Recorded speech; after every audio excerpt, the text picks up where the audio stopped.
Hi everybody, and welcome back to the first FANG Friday of 2022. This is Ross Healy, the chairman of Strategic Analysis Corporation and a senior portfolio manager at McNichol & Associates Asset Management. At this time, I would like to wish each and every one of you a safe and profitable new year. If we have those two, I think we'll have happy as well. Our introductory webinar yesterday was well attended, and for all of our FANG Friday viewers today who are with me, I remind you that we do have an attractive offer on the table that you can take advantage of in the next 2 days. We have already had a large number of new signups, and not to press anyone, but half of those spaces are now spoken for. If you attended the webinar and still want to take advantage of the offer, go to strategicanalysis.ca/pricing and sign up. There is no obligation, and we will be in touch with you shortly. To business. I must point out that, overall, the FANGs are looking a mite on the wonky side. And if that's too subtle, I should perhaps observe that the SVA action of some of these stocks is somewhat on the nerve-wracking side. 3 weeks ago, when I was last with you, I observed to you that the NASDAQ 100 had been struggling at its HB1 price, or 10 times its book value, which was roughly, give or take, 16,600 on the index. Since then, the index has retreated over 5% and has not managed a new high since mid-November. The S&P, on the other hand, did reach a new high and has held up relatively well. It may be too early to be pedantic about the market outlook, but things are starting to shape up somewhat along the lines of the last major market peak in 2000, the year that the high-techs last topped out. But look, let's not get ahead of ourselves. This is FANG Friday, so let's see what the FANGs have to say about things. Given their outsized importance and the market weighting, perhaps I should keep my opinions to myself and let them do the talking. However, before we take a closer look at the FANGs, as always, I do like to say thanks to everyone who likes this video and all our subscribers. And if you have anything to say, we love reading comments from our clients, subscribers, and those who just like to watch. Okay, let's turn to the first of the stocks that are still in what I call my Phantom FANG portfolio, which is Amazon. And, well, you talk about nerve-wracking. Amazon is coming down very close to its support at the HB2 price. Hey, that's 12 times book value. And remember what I said about that. Okay, that is a 10-year low. Now, if I were a market technician, I hope you can see that dotted line. There you can see where what one might call technical support. Okay, Amazon has been sort of coming down like so. Well, technical support and SVA support are coming together at the HB2 or 3182 on index at the present moment. Note the trend of the fair market value, which had been up for a very long time and is now heading modestly down. As I've said before about Amazon, this is a wonderful company, but it isn't going to sell every last toothpaste and electric razor to every last consumer in the United States or in the world for that matter. And at some point, the rate of growth was going to slow down, and with it, quite possibly so might the valuation, as this stock is well ahead of its own fair market value. Apple, well, I haven't got anything negative to say about Apple.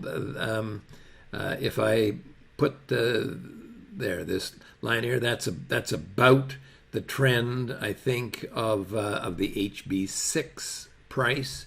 Here, I had been hoping that maybe the shares would reach up to their HB7, which I have sort of extended along here. We're going to get a new balance sheet for Apple, but unfortunately, it's not going to be until the end of this month.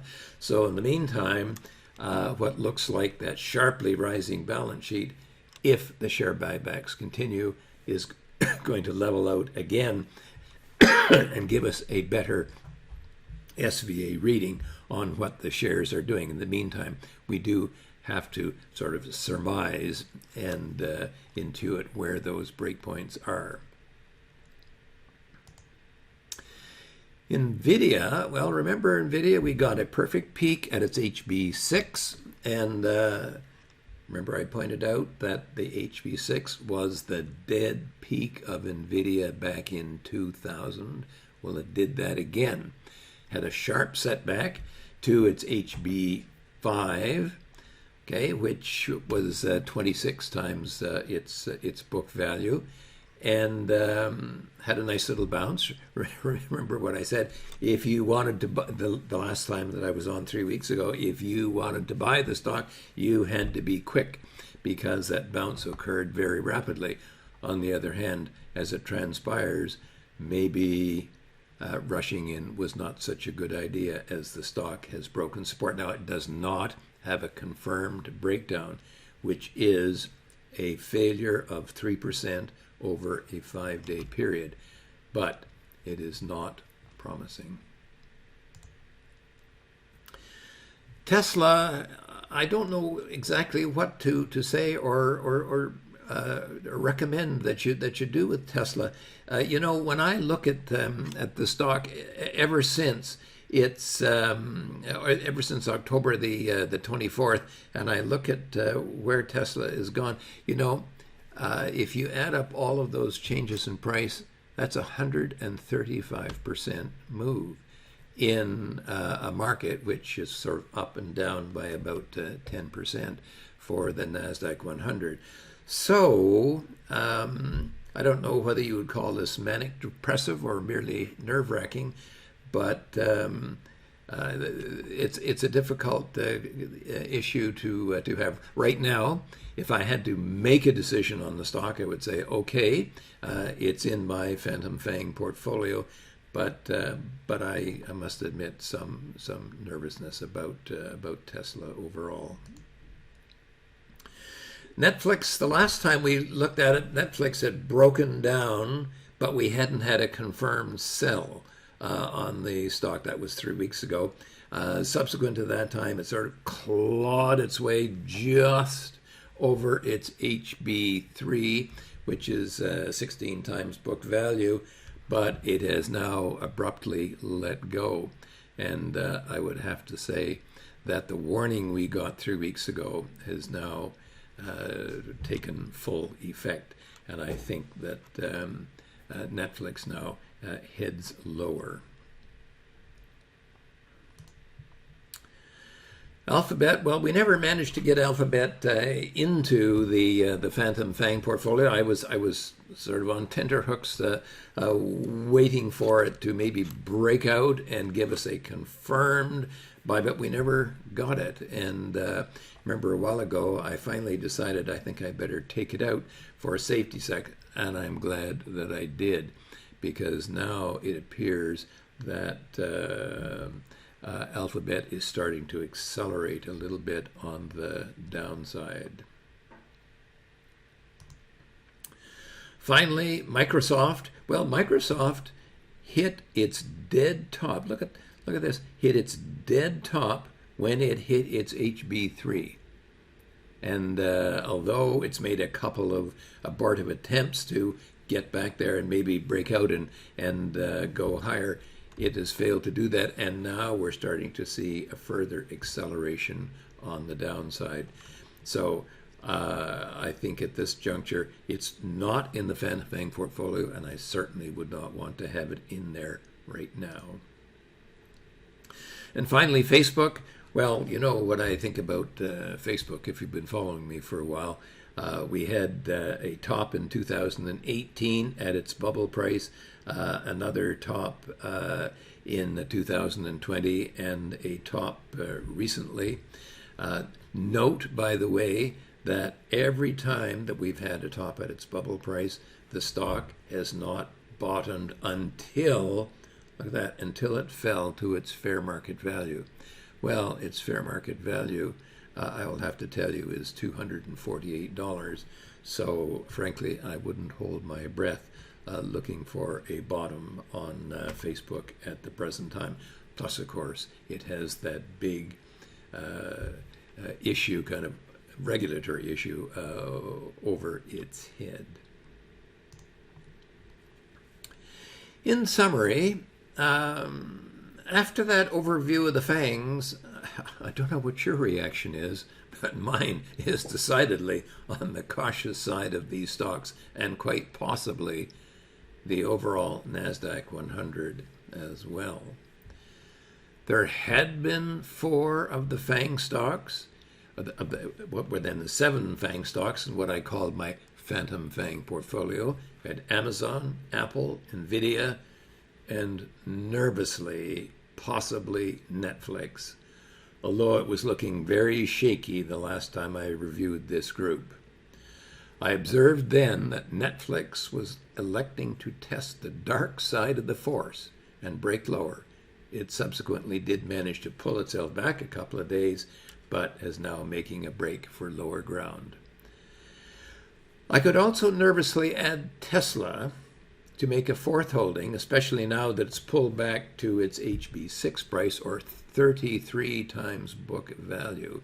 My problem here is that Tesla has moved 135% in 10 weeks. The NASDAQ has only maybe moved a total of 10. I don't like manic depressive action. Okay, so you would have to make up your own mind on that one. Looking at Microsoft, Facebook, and Alphabet, all 3 are in clear downtrends now. That will either take a strong upside market action to reverse, or will permit them to fall to levels which will offer strong support, and therefore good trading opportunities. My best advice is to wait for them. I hope that if you have learned anything from SVA in the past 2.5 years, is that patience is often rewarded. But you need to be ready to take advantages of opportunities as they occur, as the best of them tend not to last very long. All in all, right now is no time to be a hero. But frankly, it's about time for the cavalry to ride up to our defense. Unfortunately, what we got this week instead was Jerome Powell taking a shillelagh to the market instead. On a parting note, in particular, I would hate to see Amazon break support. That is kind of my little canary in the coal mine. A reminder for those who attended the introductory webinar yesterday and did not sign up yet to be a client, you have less than 48 hours to take advantage of our introductory offer. So go to strategicanalysis.ca/pricing and take that next step today. For now, this has been Ross Healy, the chairman of Strategic Analysis Corporation and a senior portfolio manager at McNichol & Associates Asset Management, reminding you that nothing, including investing, is difficult if you have the right tools. I'll see you all next week.